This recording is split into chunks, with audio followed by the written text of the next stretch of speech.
నాశనం చేయడానికి వచ్చిందే మనవాదం. విజ్ఞానాన్ని లేకుండా చేసి ఈ దేశాన్ని దేశంగా చూడకుండా చేసేది మనవాదం. ఈ మనవాదానికి వ్యతిరేకంగా ఎవరు మాట్లాడినా కానీ వాళ్ళని నాశనం చేయడానికి ప్రయత్నం చేస్తున్నారు. బాబాసాహెబ్ అంబేద్కర్ అనేక కష్టాలు పడ్డాడు. మనకంటే ముందు చదువుకున్నారు వాళ్ళు, మనకంటే ముందు చదివిన వాళ్ళు, వాళ్ళందరూ కూడా మనకంటే ఉన్నతమైన అక్షరాలు ముందు నేర్చుకున్నవాడు. అక్షరాలకు రిప్రజెంటేటివ్ గా ఉండవలసిన వాడు ఎలా ఉండాలి? అందరి క్షేమాన్ని కోరుకునేవాడు ఉండాలి. కానీ వాడు ఏం చేశాడు? కులాన్ని తీసుకొచ్చి చెల్లా చెదురు చేస్తారు. మనకంటే ముందు చదివిన వాడు ఎలా ఉండాలి? విజ్ఞానాన్ని విడదలేవాడుగా ఉండాలి, మతాన్ని ఆచరించేవాడుగా ఉండకూడదు. కానీ ఈ దేశంలో ఏమైంది? మతాన్ని తీసుకొచ్చి ప్రవేశపెట్టారు. ఈ దేశాన్ని 100 కోట్లతో నిర్మించాల్సిన దేశాన్ని మొత్తం కూడా చెల్లాచెదురు ఈరోజు చేస్తున్నాడు. బాబాసాహెబ్ అంబేద్కర్ ఎన్నో కష్టాలు పడి, ఎన్నో బాధలు పడి, ఎంతో అంతరానితనాన్ని ఎదుర్కొని బయటకు వచ్చి విశ్వమానవుడుగా అవతరించి ఈ దేశానికి అద్భుతమైన రాజ్యాంగాన్ని రాసే అవకాశం రాకముందు ఈ దేశంలో మనవాదం కొనసాగుతూ వచ్చింది. ఎంత దుర్మార్గం! కొన్ని వేల సంవత్సరాల మన గుడిసెలు మొత్తం కూడా అంతరాని గుడిసెలుగానే ఈ రోజు వరకు కూడా ఉన్నాయి. చాలా విచిత్రం అనిపిస్తా ఉంటుంది. ఈ మనవాదాన్ని ఎదుర్కోవడంలో మనం చాలా వైఫల్యం చెందుతున్నాం. ఇద్దరు దొంగలను జైల్లో వేస్తే ఆ ఇద్దరు దొంగలు కలిసి అరే దొంగతనం చేయడం పొరపాటైందా, మన సమాజంలో వెళ్ళాలి, బతకాలంటే ఈ జైలు గోడల్లో ఎక్కడో అక్కడ మీకున్న వాటిని బద్దలు కొట్టాలి, మనం బయటికి రావాలి అని ఇద్దరు దొంగలు కూడా వాడు మనసు మార్చుకొని జైలు గోడలు బద్దలు కొట్టుకొని బయటకు వస్తాడు. కానీ దేశంలో మనవాదం దరిద్రమైందంటే వాడు సృష్టించిన కులం వేల సంవత్సరాలైనా కానీ భారతదేశ ఊరంతగా ఉంటున్నారు. కానీ వాళ్ళిద్దరు కలిసి ఊళ్ళో పోతాం, ఈ ఊరు వాడి అతుకుందాం, ఈ కులాన్ని మతాన్ని పక్కన పెడదామనే ఆలోచనతో ఈ రోజు వరకు కూడా రాలేకపోతున్నారు. ఐక్యత లేకుండా ఉంటున్నారు. బాబాసాహెబ్ అంబేద్కర్ అందరిలాగానే చదువుతున్నాడు, అంటరా ఇంట్లో ఉంటాడు. వారు ఏ రోజు కూడా కులాన్ని పాటించలేదు. పార్లమెంట్ లో అడిగారు, నువ్వు ఏ కులం అడిగితే చెప్పలేదు ఆయన. పోయింది మతమైంది అంటే చెప్పలేదు. క్రిస్టియన్ వా, ముస్లిం వా, హిందూ అంటే ఆయన ఇండియా అని చెప్పాడు. కులం కోడలు మొదలుపెట్టాలని చెప్పాడు, కుల నిర్మూలన వైపున్నాడు అని చెప్పాడు. కానీ జీవితం మొత్తం కూడా కుల నిర్మూలన కోసం పనిచేశారు. అలాంటి ఈరోజు సావిత్రిబ జన్మదిన వేడుకలు ఘనంగా జరుగుతున్నాయి.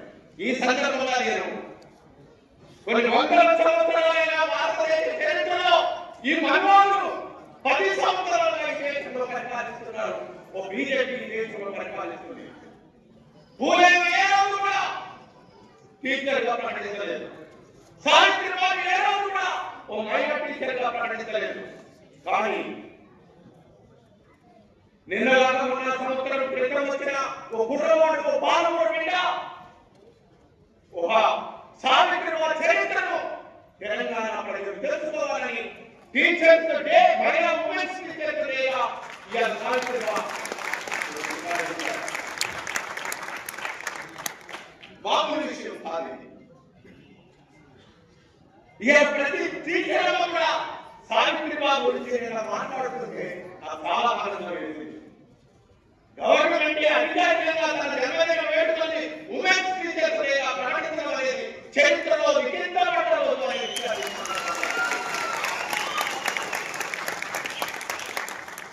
మీకు తమ్ముంటే మనోద్వారా ఈ ప్రపంచం మీ చేతలోనే ఉంది.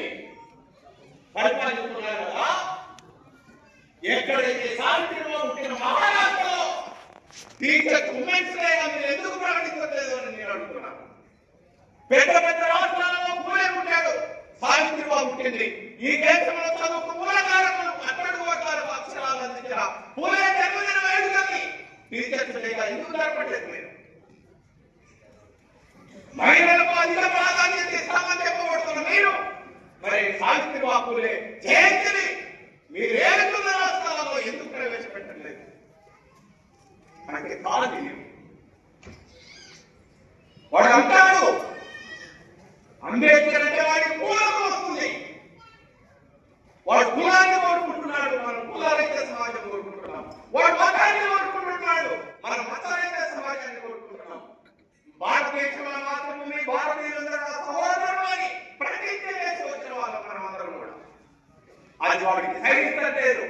మీ సైన్యాన్ని చూస్తే, మీరు బ్లాక్ డైమెన్షన్ చూస్తే ఈరోజు మనువాదం కూర్చోబడుతుంది.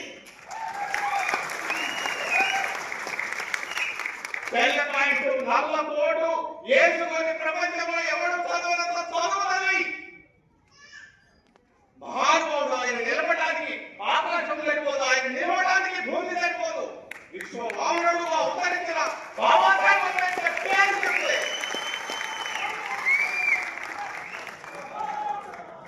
కదిలిపోతున్నారు. పార్లమెంటులో అందరి సమక్షంలో యావత్ భారత పార్లమెంటుకు మూలస్తంభమైన పార్లమెంట్ ఎవరిది? బాబాసాహెబ్ అంబేద్కర్. ఈ దేశానికి 3 రంగుల జెండా ఇచ్చింది ఎవరు? దానికి ధర్మచక్రాన్ని అందింది ఎవరు? బాబాసాహెబ్ అంబేద్కర్. ఈ దేశానికి రాజ్యాంగం రాసింది ఎవరు? బాబాసాహెబ్ అంబేద్కర్. అసలు బాబాసాహెబ్ అంబేద్కర్ ని పక్కన పెడితే ఈ దేశమే ఒక మనువాద దేశం, ఒక పనికి మారిన దేశం ఇది. అలాంటి బాబాసాహెబ్ అంబేద్కర్ పేరుని ఒక మనువాది అంబేద్కర్ అంబేద్కర్ అంబేద్కర్ అని అంటున్నారు. దానికంటే దేవుడిని తెలిస్తే స్వర్గానికి పోతున్నాం అంటున్నాడు. ఎక్కడుంది ఆ స్వర్గం? అమిత్ షా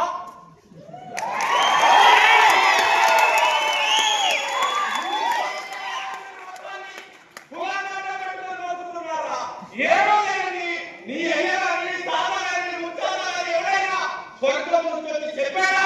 స్వర్గంలో ఇలా ఉంటుంది అని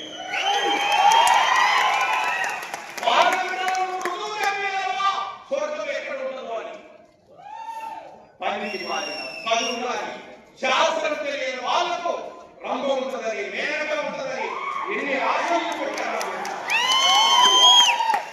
మీ ఆశలోని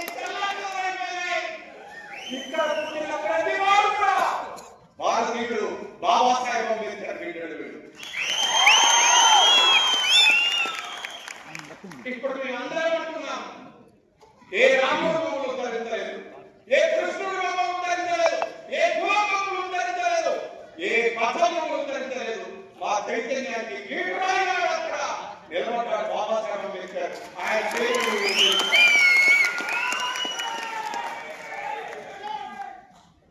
అందుకే నేను చాలా సార్లు చెప్తా ఉంటాను, నువ్వు ఎవరు అంటే నా సిరడు మార్క్సిజం, హేతువాది మార్క్స్, ఆయన కులం పేరు మతం లేదు. నా తమ్ముడు అంబేద్కరిజం, ఆయన కులం లేదు మతం లేదు, భౌతికవాది. నా హృదయం బౌద్ధారామం, బుద్ధుడు ప్రపంచానికి సామాజిక శాస్త్రవేత్త ఆచరించారు. ఆయన కులం లేదు, ఆయన మతం లేదు. ప్రకృతి నా పవిత్రాశ్రమం, ఈ ప్రకృతి